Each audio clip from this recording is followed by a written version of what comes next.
ยเบิ่งแล้วก็อยากซัพพอร์ตอยากสนับสนุนกับคอมเมนต์มากพี่น้องนี่แหละคือวิธีที่เขาของคนเศร้าเขาถ้าจะบอกว่าคนป่าก็ว่าบุได้ค่ายนะเดินที่เอาแนวนี้ไล่เขาเนี่ย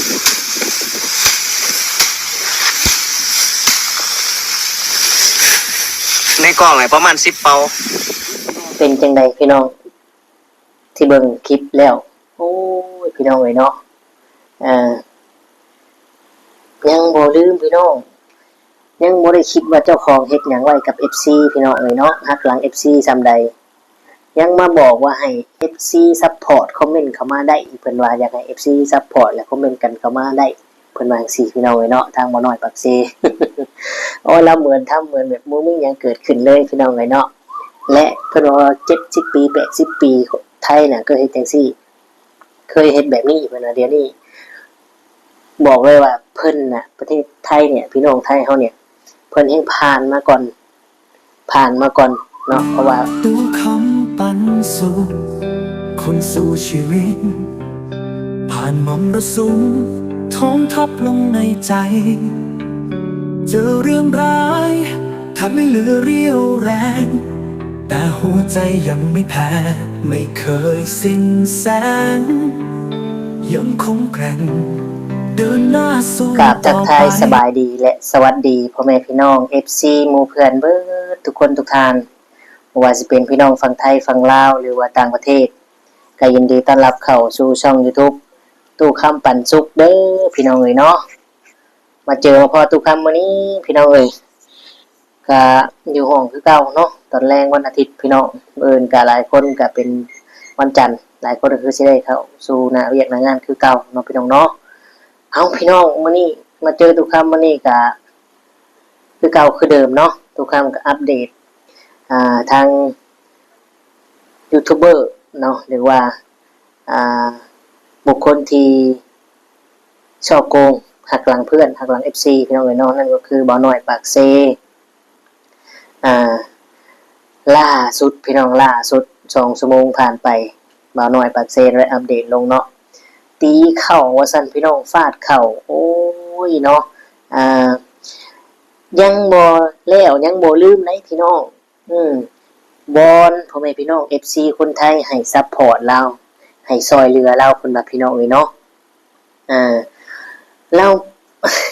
เราทำแบบเหมือนว่าบ่ได้มีหยังเกิดขึ้นนะพี่น้องเอ้ยเนาะโอ้ยขอลองบ่น้อยปากเซค่อยฮู้ว่าเจ้าอยากลงมาไทยเนาะเจ้าอยากข้ามมาไทยแต่ว่าเจ้าข้ามมาแล้วเจ้าย้านถูกจับเจ้าบ่กล้าเนาะเจ้าเลยไปหาลี่อยู่ตามเขาตามภูพี่น้องไปลี่ตามเขาตามภูทุบเข่าตีเข่าแถมยังบอกว่าพี่น้องฟังไทย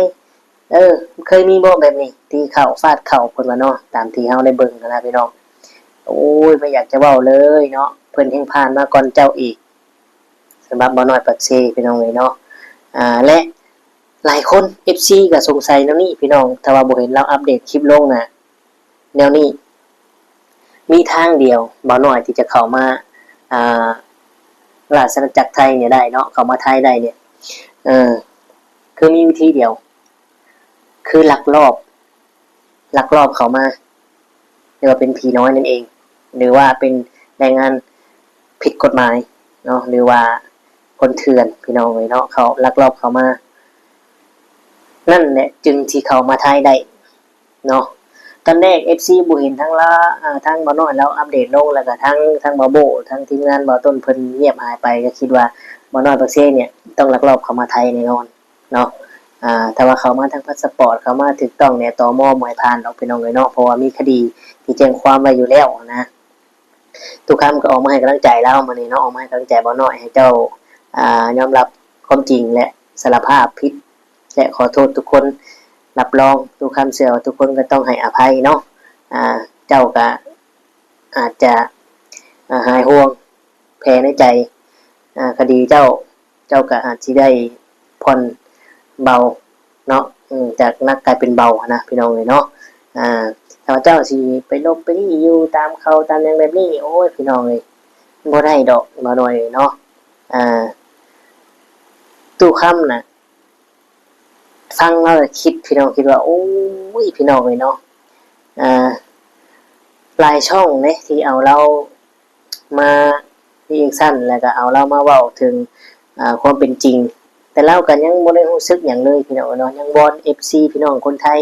ซัพพอร์ตเราช่วยเหลือเราพี่น้องหรือว่ายังมี FC คนไทยช่วยเหลือเราซัพพอร์ตเราอยู่บ่เนาะพี่น้องเนาะอ่าบางคน FC ทุกคนเนาะคอมเมนต์เข้ามาในหางเสียก็บางคนก็ไม่ให้อภัยบางคนก็บอกว่าเคยช่วยเหลือบ่น้อยตั้งเท่าไรแล้วบ่คิดว่าบ่น้อยสิเฮ็ดแนวนี้เพิ่นว่าเนาะFC เพิ่นได้คอมเมนต์มานะพี่น้องแต่ก่อนสมัยติดตามเราแรกๆพี่น้องเลยเนาะติดตามบ่น้อยแรกๆนั่นแหละเพราะว่ากว่าสิฮู้นี่ก็คือว่าหั่นแหละพี่น้องเฮาก็ได้หลงรักไปเรียกว่าเชื่อไว้เนื้อเชื่อใจเรียบร้อยแล้วหั่นน่ะพี่น้องเอ้ยเนาะก็บ่โทษ FC ดอกพี่น้องเอ้ยเนาะบ่โทษ FC เพิ่นก็ติดตามแล้วก็เบิ่งเป็นธรรมดาแต่ทุกสิ่งทุกอย่างที่บ่น้อยอัปเดตในปัจจุบันเนี่ยน่ะตรงข้ามกันเบิดเลย FC ว่ะตรงข้ามกันเบิดทุกสิ่งทุกอย่างเนาะเห็นบ่มาทำงานพี่หลายคนก็ว่าโอ้กลับไปแทนที่สิมีชีวิตที่ดีแถมมีคดีติดตัวกลับบ้านแถมได้ไปอยู่ตามชายตีนภูเขาไปอยู่ตามไร่ตามสวนเนาะที่จริงมันก็บ่ได้เป็นหยังบ่มีความเสียหยังดอกการที่ว่าไปอยู่ตามเขาตามหยังกันเนาะแต่ว่ามันเป็นเมืองหรือว่าชนเผ่าที่แบบค่อนข้างสิไกลตัวเมืองหรือว่าชนบทเนาะแถวตีนเขาตีนภูเฮ็ดไร่เฮ็ดนาเนี่ยก็ต้องปลูกเอาหรือว่าเข้าไร่นั่นเองเนาะจะเฮ็ดแบบคือทุกค่ำนี่บ่ได้พี่น้องเอ้ยเนาะทางนั้นก็จะใช้ชีวิตลำบากแน่หน่อยนึงพี่น้องเอ้ยเนาะเพราะว่าข้าวนี่ก็ต้องทุบเอาตีเอาคือเพิ่นว่าแหละพี่น้องเอ้ยเนาะแต่ว่าปัจจุบันนี้ที่บ้านทุกค่ำก็บ่มีแล้วพี่น้องเอ้ยเนาะมีแต่ปั้นเอาอย่างเดียวบ่มีแล้วที่ตีสิทุบนะพี่น้องเอ้ยสิทุบสิตีบ่ได้เอ้าไปเดี๋ยวทุกค่ำจะพาไปเบิ่งไปชมคลิปเพิ่นหน่อยนึงเนาะพี่น้องเนาะก็คือว่าหั่นแหละพี่น้องแต่ว่าทุกค่ำบ่ผิดพลาดประการใดก็กราบขอโทษขออภัยนำเด้อพี่น้องเอ้ยเนาะเมื่อทุกค่ำอาจจะเท่าบ่ถึงการกับตักเตือนและบอกกันได้ทุกคำพร้อมไปพิจารณาเปลี่ยนแปลงตัวเองใหม่น้องเอ๋ยเนาะไปพี่น้องสิเป็นจังไดตีเข่าเพิ่นว่าน้องฟาดเข่าไปเบิ่งไปชมนํกันพี่น้องคนไทยประเทศไทยเคยเฮ็ดบ่แบบนี้นะตีเข่าเฮ็ดไทยอยู่คู่อันนี้คือวิธีนั่นล่ะตีเอาเข่าดิมีเครื่องปั้นเข่าได้อยู่บ้านบ่หน่อยเนาะ FC ไทยเบิ่งแล้วก็อยากซัพพอร์ตอยากสนับสนุนก็คอมเมนต์มาพี่น้องนี่แหละคือวิธีตีเข่าของคนชาวเขาถ้าจะบอกว่าคนป่าก็ว่าบ่ได้ง่ายนะเดินตีเอาแนวนี้ไล่เข่าเนี่ย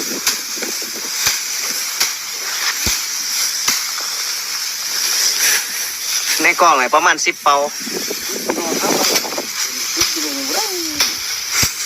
อันนี้บอกปุ๊บก็ถึงตีเขา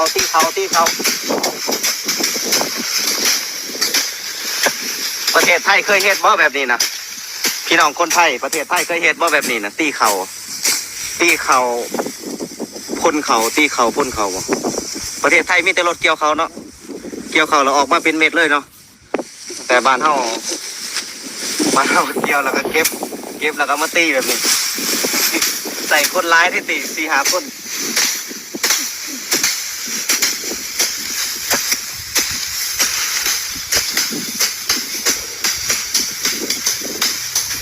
ประเทศไทยเคยเฮ็ดบ่แบบนี้นะคอมเมนต์มาในเบิ้งนะประเทศไทยมีบ่แบบนี้นะตีเขา ตีเอาเขาได้บ่แม่นตีหายเขาได้บ่ได้ว่าหายเขาบ่ได้เกลียดให้เขาตีเอาเขา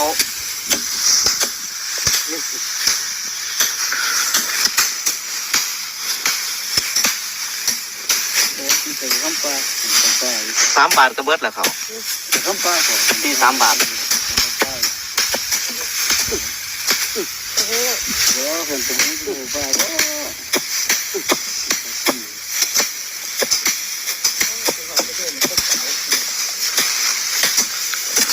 เขาว่าคนไทยสมัยแต่ก่อนน่ะเขาก็เคยเห็นแบบนี้นะ คนไทยสมัยแต่ก่อนน่ะเวลาเขาเกี่ยวเขาแล้วนะเขาก็ตีแบบนี้กันเลยตอนที่ประเทศไทยพวกท่านมีตึกมีคอนโดคือสมัย80 ปีขึ้นหลังอะนะเขาก็ตีเขาเอื้อนกับเฮานี่แหละ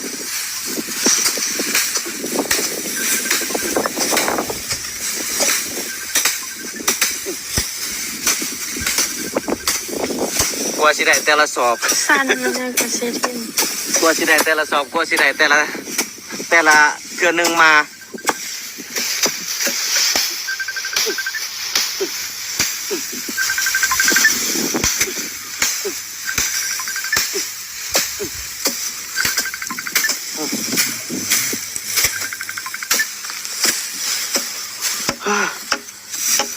เมื่อยเติบเรียกเขาดิโอ้เบิ่งเขาเท่าไหร่เนี่ยเบิ่งสิโลเห็นบ่ บ้านไปทำหมมีแล้วเด็ดปันอย่างเดียวเลย เมื่อย เดี๋ยวนะ นี่มาเบิ่งหน้านี่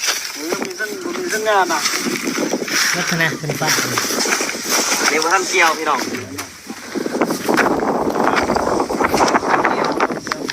เห็นบ่ นี่มีเตานี่ จนนายเกี่ยวแล้วก็เอาคือมาตีเพื่อให้เขามันลนแล้วก็เอาเขาไปเอาค้นมาเฮือนเพื่อเมื่อสีเห็นเป็นเขาซาน จะมาไทยบ่ได้นะ มอมอกับข้าวกั้งหน้านี่ครับปั้นข้าวกั้งหน้าติ้งข้าวกับข้าวกั้งหน้านี่ครับปั้นข้าวกั้งหน้าติ้งข้าว ตีเขาตีเขากลางหน้ามานี่ทุกคนเคยเห็นบ่ประเทศไทยเมืองไทยคนไทยเคยเห็นบ่แบบนี้สมัย80 ปีขึ้นหลัง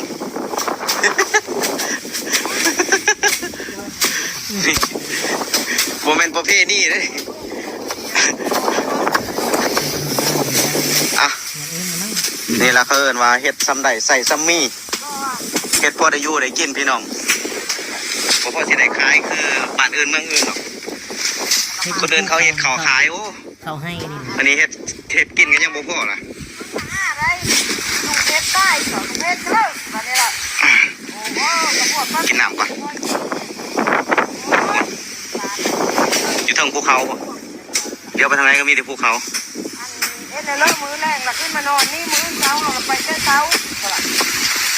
คือมึงผู้เขาให้ นี่แหละครับ วิถีชีวิตของคนเศร้าวเขาเชื่อว่าคนป่าก็ได้เนาะ เชื่อว่าคนป่าก็ถือได้นี่เกี่ยวเขาแล้วก็เก็บมากองไว้แล้วเฮาก็มาตีเอาเม็ดออกนี่วิธีตีเขาฟาดเขาพี่น้องประเทศไทยเคยเห็นบ่อแบบนี้เนาะสมัย80 ปีขึ้นหลังกันนะสมัยประเทศไทยยังบ่ทันเจริญสมัยประเทศไทยยังใส่มือเกี่ยวเขานะเคยตีแบบนี้บ่ใครเคยตีเขาแบบนี้คอมเมนต์มาเด้อตีแล้วก็ใส่งวเกี้ยนคนเมื่อใส่วัวใส่ควายบรรทุกข้าวนี่แหละพี่น้องตีแล้วก็ย่ำแรงแล้วก็คนเมื่อใส่รถไถเดินตามคนเมื่อเมื่อมาตีไหมเมื่อก็มาคนไหมพุ่นทางคนมาแล้วก็มาฝาดประมาณเดือนหนึ่งใส่เวลาประมาณเดือนหนึ่งกว่าจะเสร็จในการเก็บเกี่ยวข้าวฝาดแห้งได้ไหม ฝากตะท้อนสองสามปันนึงหน่อย เบิดแห้งละฝาดจนเบิดแห้งละ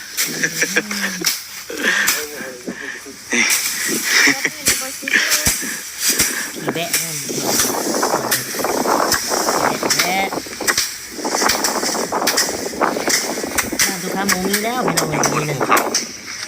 โอ้บนภูเขา อันนี้ก็คือตีนภูขึ้นไปอีกก็เป็นภูเขาพี่น้อง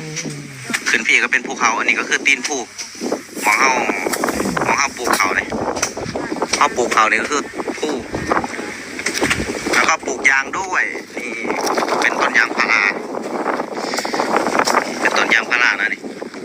ปลูกยางนำปลูกเขาน ต้นยางใหญ่ต้นยางเติบโตแล้วก็เฮาก็จะบ่ปลูกเขานี่แหละทุกคนวิถีชีวิตของคนพี่เศร้าเขาเนาะ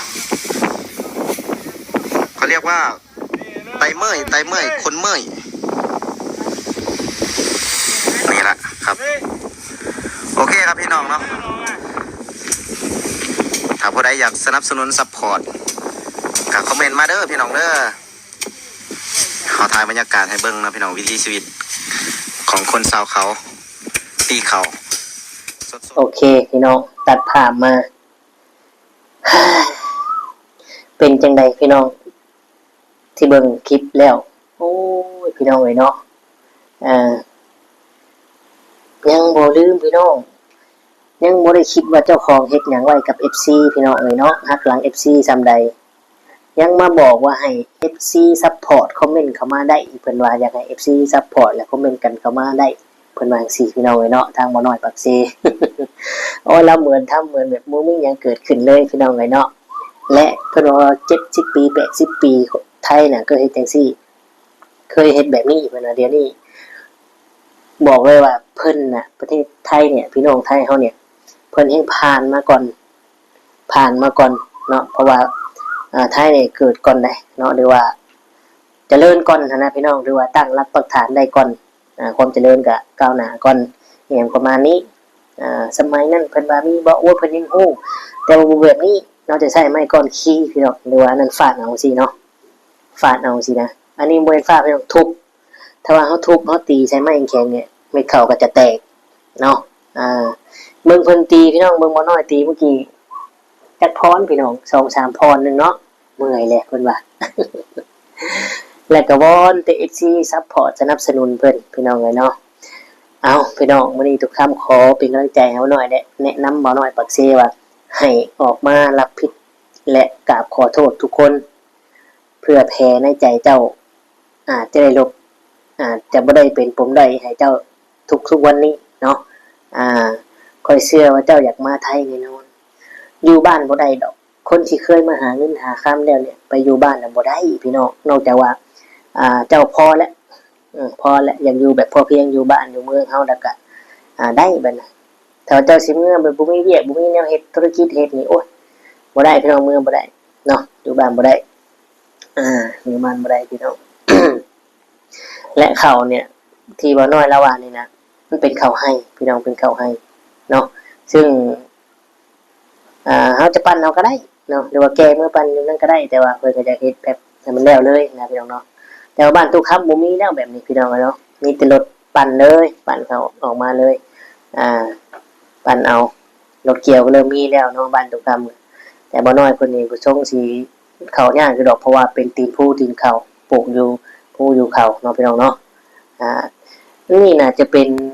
บ้านเมียใหม่แล้วเนาะพี่น้อง FC ที่ติดตามแม่นบ่แม่นความทุกคำบ่าบ่ FC ที่ติดตามก็บอกทุกคำนั่นเด้อพี่น้องเด้อนี่อาจจะเป็นบ้านใหม่หรือว่าบ้านเมียใหม่แล้วเนาะที่อยู่ตีนภูตีนเก่า